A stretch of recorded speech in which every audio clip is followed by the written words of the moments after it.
Welcome to Power Up, the podcast that uncovers the unique challenges women leaders face today. Join your hosts, Nat and Kristen, as we dive into the tough topics and provide actionable insights you can apply right now. Don't forget to hit subscribe so you don't miss any episodes.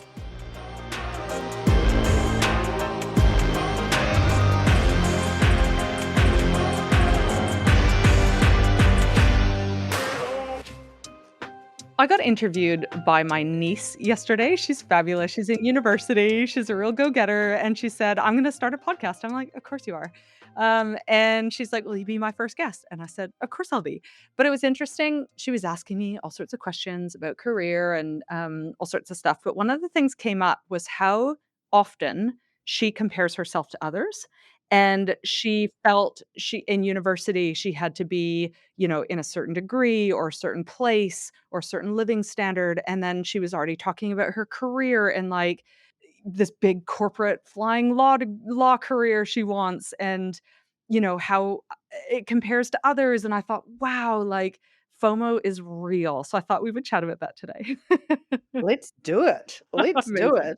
it. Amazing. Okay, so this is like the classic, very human feeling of that, like, you're doing fine. First of all, the reality and the fact is that most of us are doing fine, but everyone seems to be doing better. I'm obviously exaggerating, but that is this feeling of FOMO, and it's messing with our actual progress.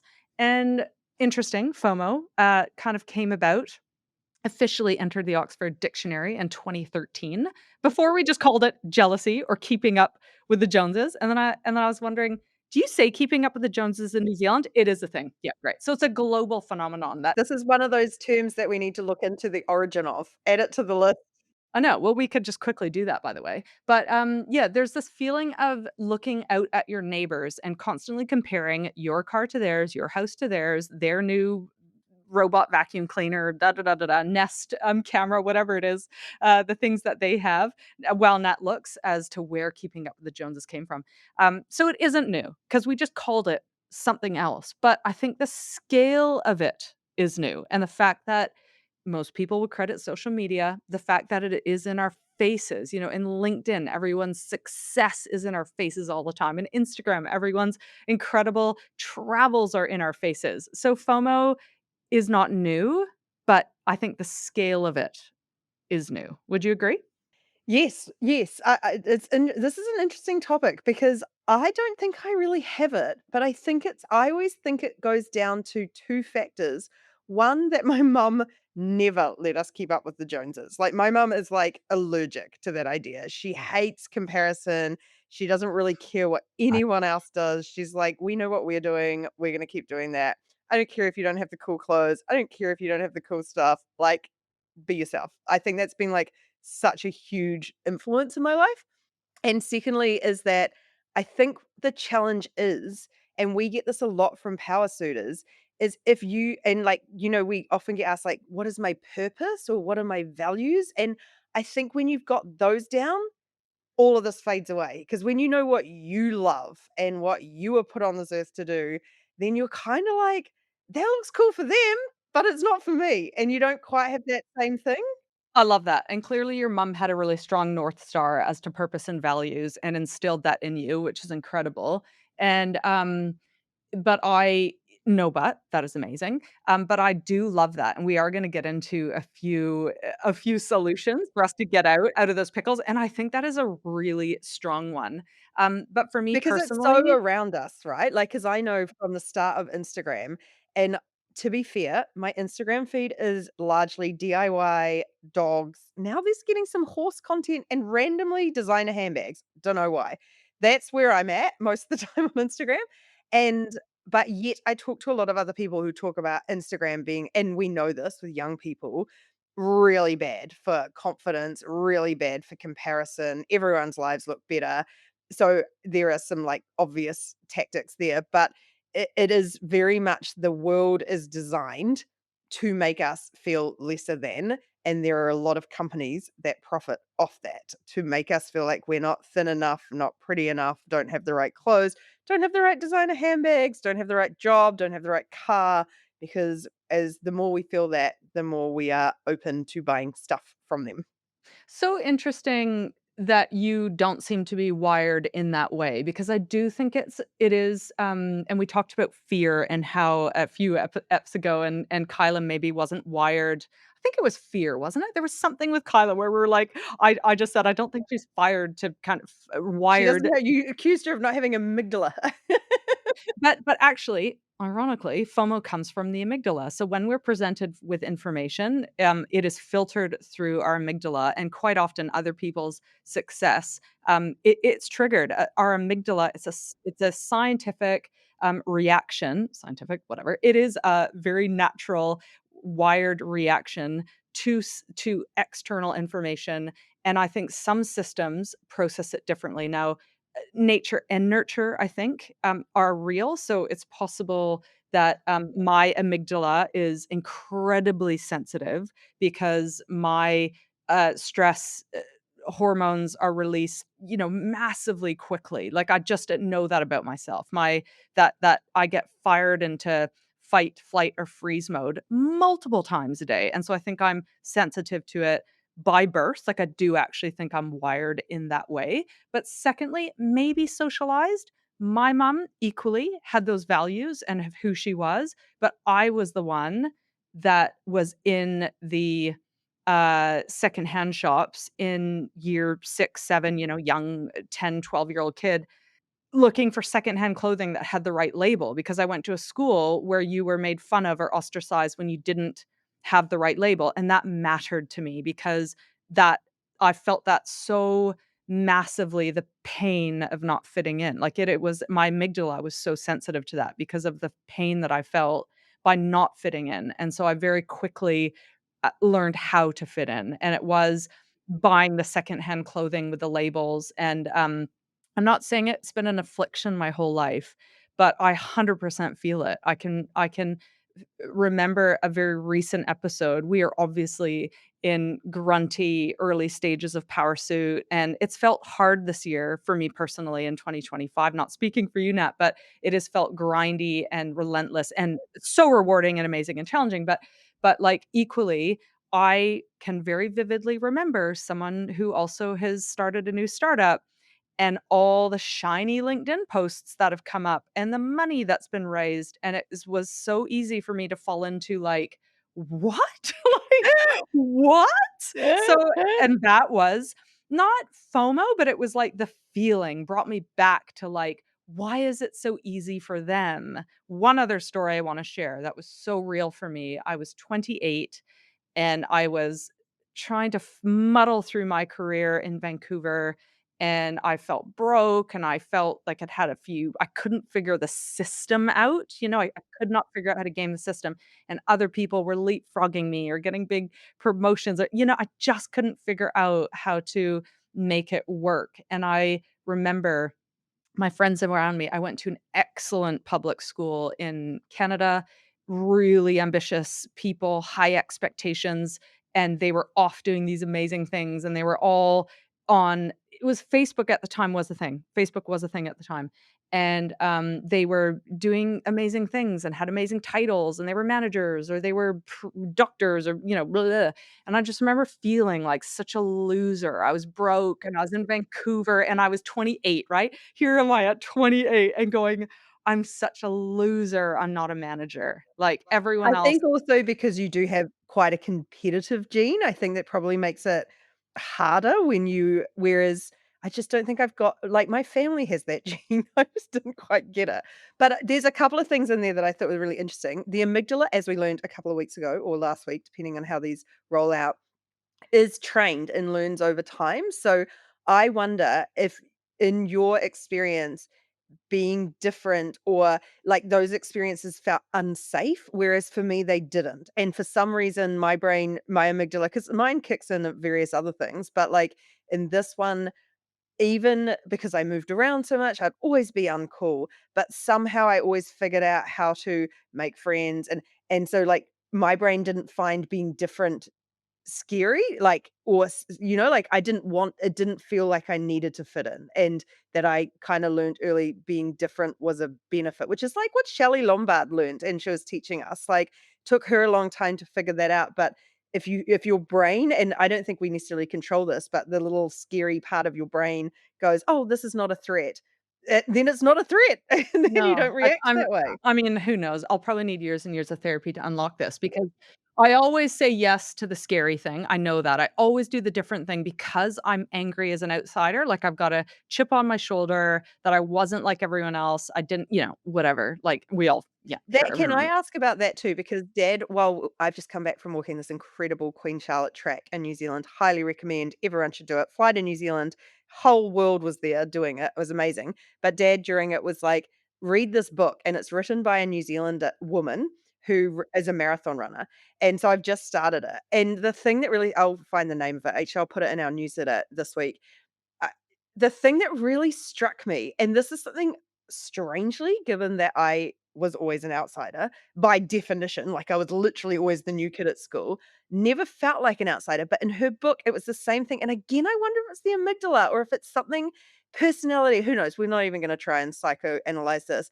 But the number of experiences in her life that she detailed that are exactly like what you're talking about, the sense of never fitting in, people judging her, her not, like, being loved as much, and this is her, not you, and when I was reading those examples, I just couldn't help thinking, like, my brain wouldn't have interpreted it that way, and it was just so interesting that to see, like, humans are so complicated, and I think so anyway, putting me aside, I just found it so interesting how these stories become really true, and for her not feeling ever good enough or accepted, or and she was short, she probably still is alive, she's quite young, um, and she's short, and little comments about her size became these huge things to her, like, she found it so offensive because there was something she was so ashamed of, or and it's something she couldn't control, and I just thought, "Oh, wow, it's so interesting how it's almost like fate that, or luck, that if someone finds your weak spot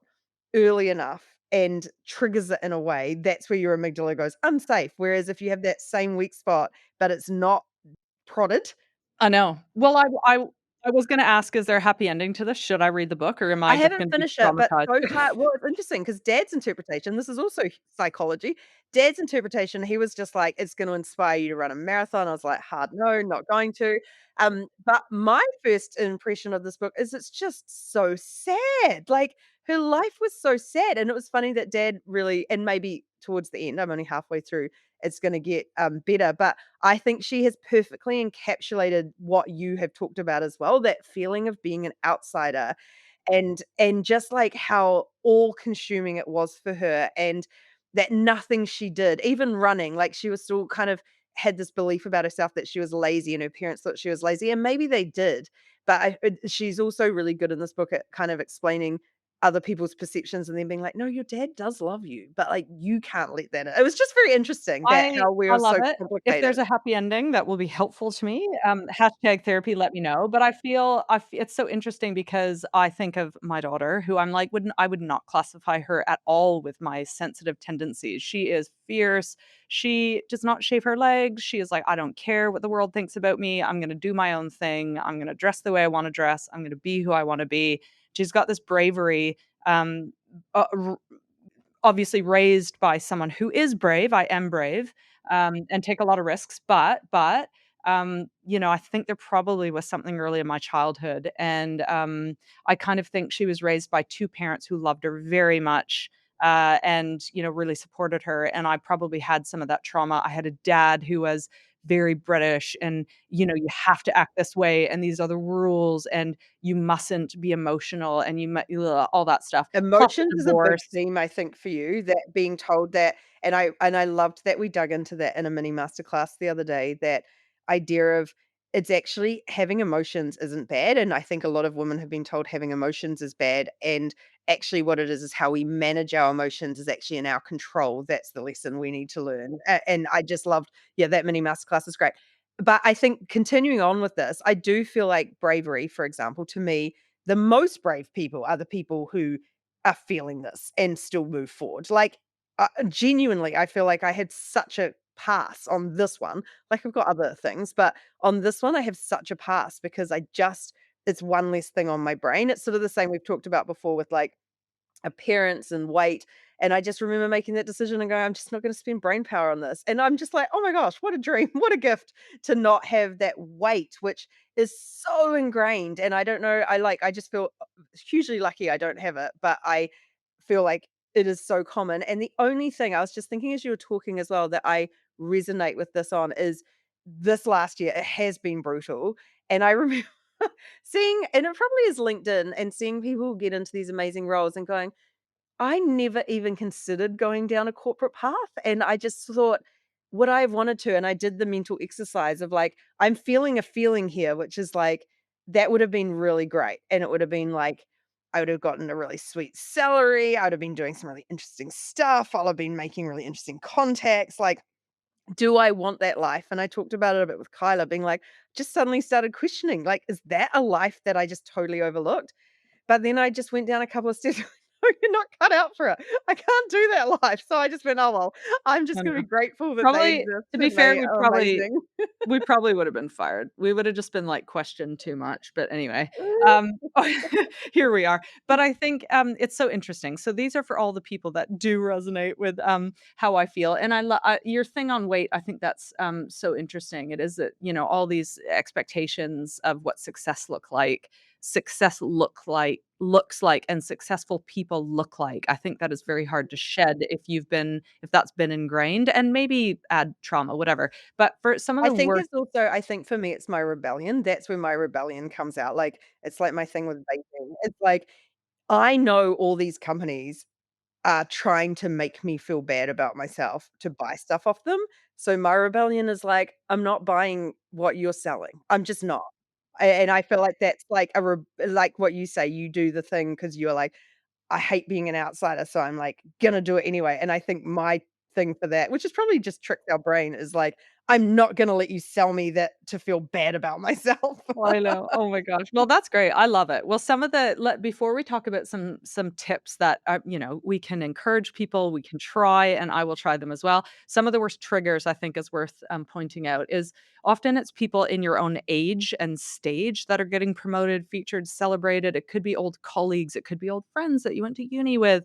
It could be people pivoting successfully when you're feeling stuck, like they've just gone and made a change and it's been brave and they're going well or seemingly well.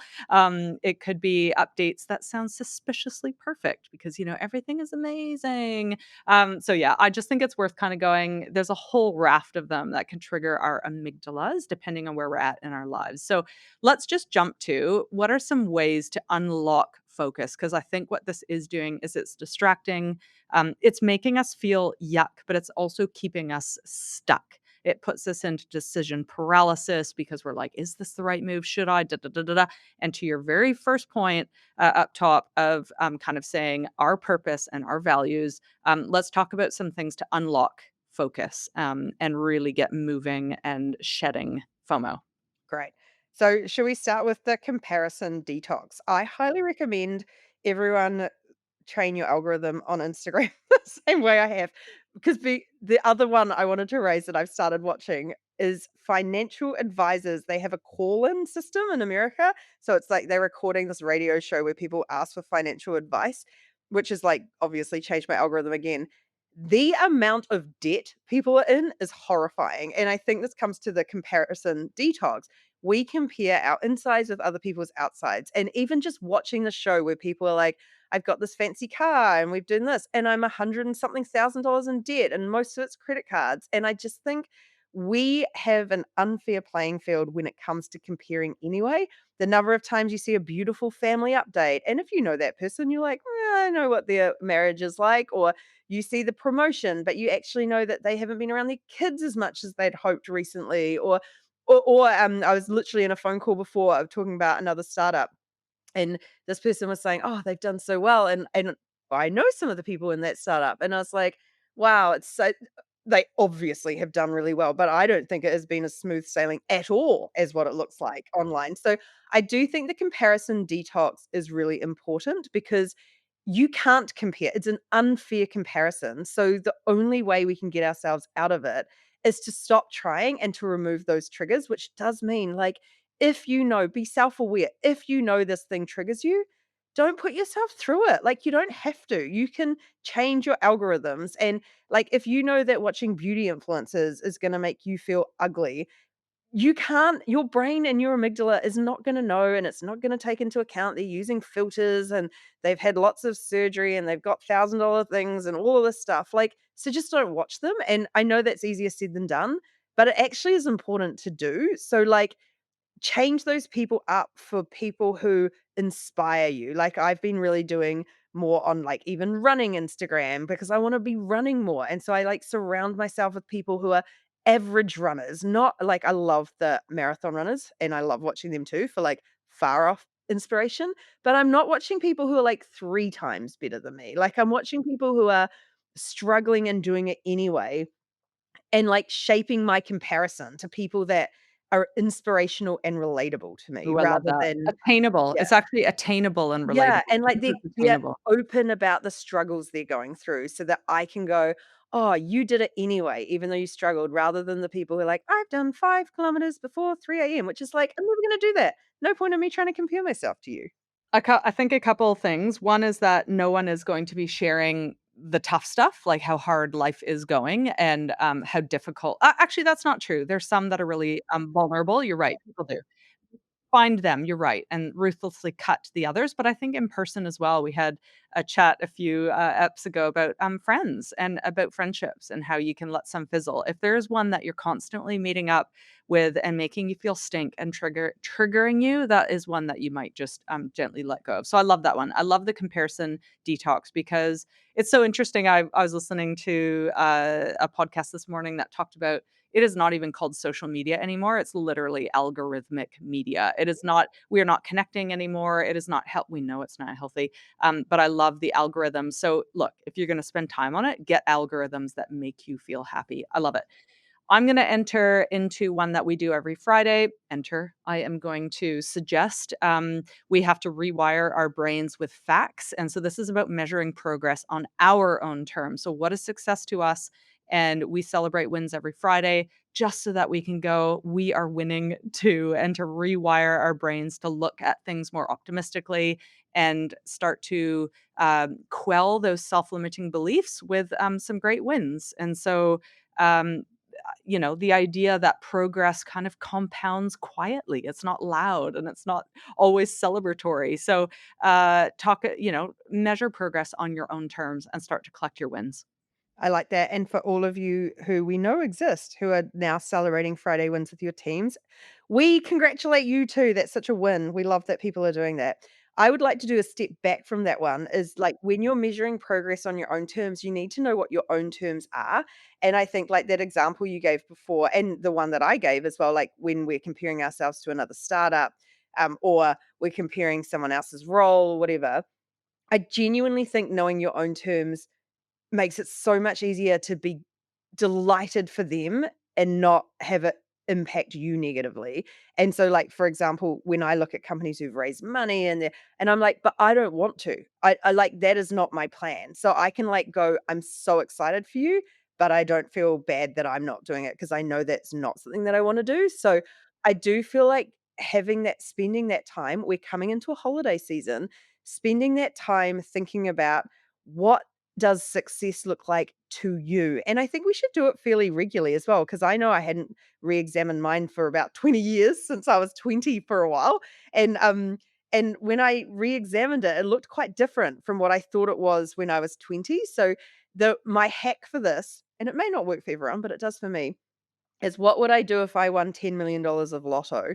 And when I've had deep discussions, also great, by the way, if you're going out for a walk with someone, great conversation, really going into what would I actually do to make my life better. And Kyla really holds me to account on this because I will always go, we're going to travel. And she's like, well, we already do.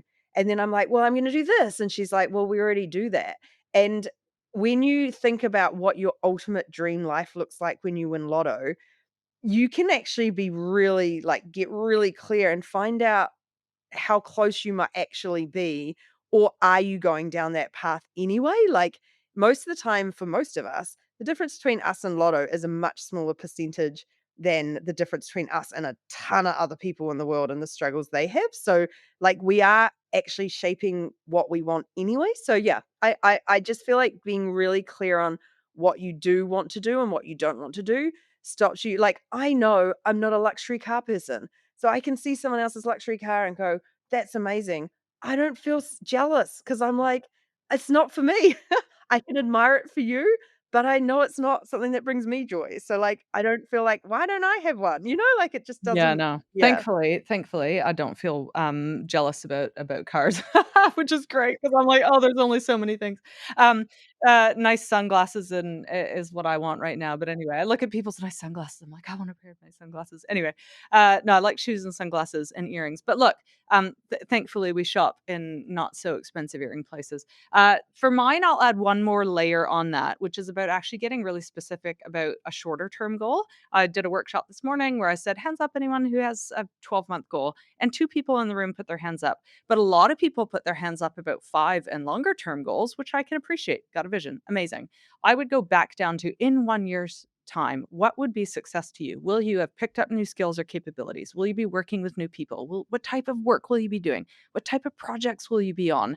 What type of things do you enjoy? What is a challenge you want to challenge yourself to?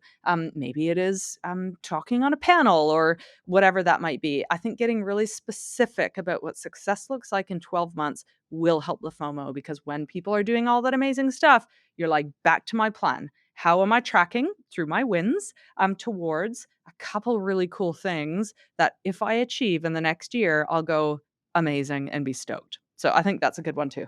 This is a great example when a lot of power suitors talk about wanting to think more strategically. This is a great opportunity to do that about our lives because strategy is actually about narrowing in and going from all the possibilities and all the world and all the things we could do. We can decide what does winning look like to us and how will we win. And that is strategy. So apply it to your own life and think like, what is the goal I'm working towards? What does winning look like for my life? And how am I going to get there and break it down into that next goal? I think is a really, really cool thing to do. What's yours for the next year, Kristen?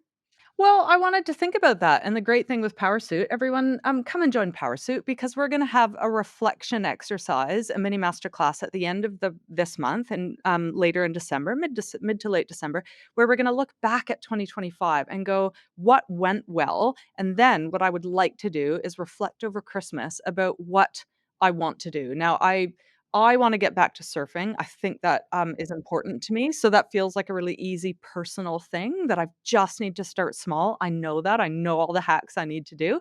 That feels something. Professionally, I think reflection, over Christmas is really important, so that's what I'm gonna Mm. do.